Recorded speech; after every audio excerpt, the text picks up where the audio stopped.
Trazer um assunto aqui de São Paulo. A justiça decidiu que você lembra dessa cena, né? Que foi absolutamente chocante. As duas jovens atropeladas lá no ABC. Elas morreram nesse atropelamento. A justiça decidiu que o motorista permanece preso. Ana Paula Rodrigues acompanhou esse caso. Diga, Ana Paula. A justiça nega o segundo pedido de soltura do motorista que atropelou e matou duas adolescentes em São Caetano do Sul, no ABC Paulista. Brendo Sampaio está preso de maneira preventiva há cerca de 2 semanas, desde o dia do atropelamento. As vítimas mortas por Brendo são Isabela Regis e Isabeli Costa, ambas de 18 anos. Brendo ficou no local para prestar socorro e passou pelo teste do bafômetro, que deu negativo para a ingestão de bebida alcoólica. O atropelamento foi registrado por câmeras de segurança que mostraram o veículo dele em alta velocidade ao atingir as duas jovens na faixa de pedestres, no momento em que o semáforo estava no amarelo, ou seja, indicando a necessidade de desaceleração do carro. A Avenida Goiás, onde ocorreu o atropelamento, tem velocidade máxima de 60 km por hora. A suspeita da polícia é de que o veículo estivesse a até 120 km por hora, ou seja, o dobro. Essa informação deve ser confirmada pelo laudo da perícia, que ainda não ficou pronto. Os advogados alegaram que o motorista estaria sofrendo constrangimento por parte da justiça. No entanto, o juiz que analisou o pedido de habeas corpus entendeu que essa tese não se sustentava e destacou a gravidade do crime de trânsito, ressaltando na decisão que há a possibilidade de que Brendo estivesse participando de um racha em via urbana de grande circulação de veículos e pessoas e que a prisão está juridicamente bem fundamentada. Também que a liberdade do indiciado agora poderia causar intranquilidade social diante da comoção provocada pelo fato que ganhou ampla repercussão. Brendo também estava prestes a ter a carteira de motorista suspensa por multas, entre elas algumas por excesso de velocidade. A decisão da justiça nesse caso é semelhante à de um outro crime de trânsito que acaba de completar 1 ano. No dia 31 de março de 2024, o motorista de aplicativo Ornaldo Viana morreu após ser atingido violentamente pelo veículo de luxo conduzido por Fernando Sastre Filho. De acordo com o inquérito sobre a batida, Sastre estava sob efeito de álcool e atingiu o carro da vítima a 136 km por hora na Avenida Salim Faramaluf, zona leste da cidade, que tem limite de 50 km por hora. Além disso, ele já tinha se envolvido em outros acidentes de trânsito e chegou a perder a CNH por excesso de multas. Fernando Sastre Filho está preso preventivamente desde maio do ano passado.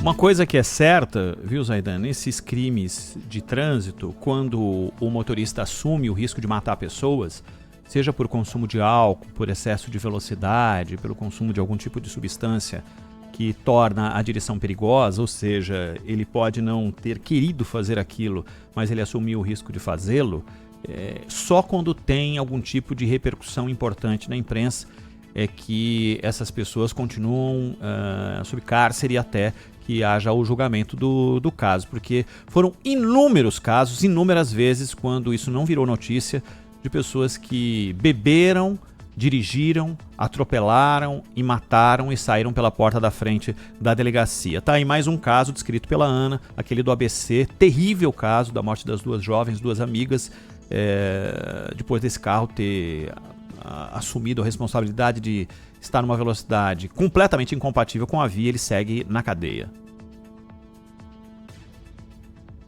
Olha, Ronald, e nos dois casos aí mencionados pela Ana e por você, há reincidência, né? A prova está na carteira suspensa, nos dois casos. E se for um racha, é de uma gravidade tremenda, né? Porque o uso do álcool, que já traz ali o dolo, né? Porque você admite que vai atuar numa condição que pode provocar um acidente, pode provocar até morte. No caso do racha, essa possibilidade é quadruplicada, né? Porque numa avenida onde você tem velocidade máxima de 60 Quando você passa a 120, pelo que disse a polícia, ou seja, o dobro da velocidade, você está num lugar onde está cheio de gente, carro passando, pedestres passando, ciclistas, motociclistas, etc. E numa velocidade que você não tem mais o controle adequado do carro para aquela situação, porque não é uma pista de corrida. Então, isso agrava o dolo que já é óbvio, tanto no caso de dirigir depois de beber, quanto no caso do racha. Mas no caso do racha, você tem um agravamento, porque a possibilidade de acontecer um acidente, de que alguém morra, ela é triplicada, né, Ronald? Pelo tipo de velocidade que você tem num evento como esse. Numa avenida. É um desprezo total pelo que pode acontecer e, portanto, pela vida alheia, né? Existem cálculos muito claros do impacto a cada velocidade que você imprime. E você pode matar uma pessoa com uma velocidade baixíssima, com uma velocidade muito alta, isso obviamente se multiplica. Mas só para falar especificamente sobre álcool, e às vezes as pessoas perguntam, mas para mim o álcool tem um efeito X, para o outro tem um efeito Y. É por isso que a lei determina que o consumo de álcool seja zero. Zero. Porque é exatamente essa questão da fisiologia, de como o metabolismo da pessoa processa aquela quantidade de álcool.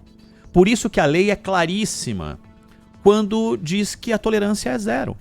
Porque o impacto para Zaidan, para mim, para Beatriz, para quem quer que seja, é diferente. E pelo simples fato de ser diferente, faz com que nenhuma gradação de álcool no sangue seja tolerada. Claro. Há limites aí que implicam em crime e em infração de trânsito. Eu acho que não devia nem ter essa diferenciação. Porque qualquer quantidade de álcool pode ter um efeito.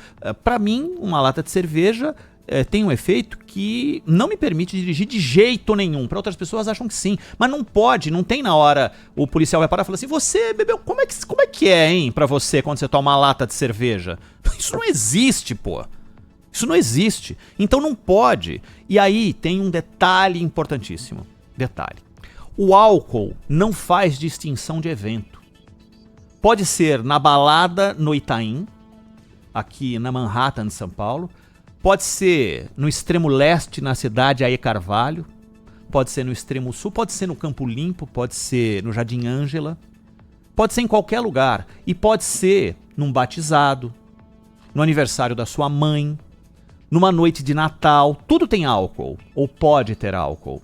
E aqui não tem nenhuma crítica a ter álcool. Cada um consome o que bem entender. O que bem entender.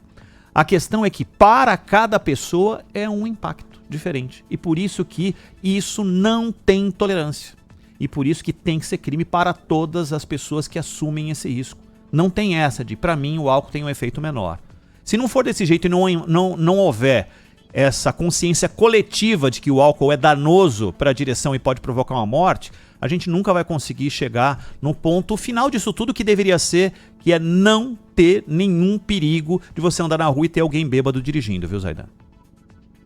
Sim, exatamente. Como o efeito ele é pessoal, particular, cada um reage de uma maneira, você coloca na lei que não pode, não é? Exatamente isso. Porque você não vai depois inquirir como é que o sujeito reage, como é que é o seu histórico ao dirigir depois de beber. Muita gente, aliás, quando bebe, tem a falsa sensação de que dirige melhor, não é? Eu já ouvi isso, viu, Zaidan? Sim, é muito comum. Então é preciso... Você coloca lá, ó, não pode. Então chama... Quer beber, beba, mas chama o táxi, chama o Uber, né? Peça uma carona para quem não bebeu. Enfim, você não vai deixar de ir aos lugares por causa disso, né? Mas é para estabelecer um critério que tenta evitar morte, tenta evitar que pessoas sejam mortas porque alguém fez o que não deveria fazer. Então você coloca esse critério. No caso do racha, né? E repito, ele tem uma gravidade intrínseca, né? Porque ali, desde um primeiro minuto, você sabe que a possibilidade de que alguém morra é muito grande. É isso, é exatamente isso. A gente tem que tratar disso com muita intensidade para ver se a gente muda essa lógica. Faltando 20 minutos para as 10 horas da manhã, o governo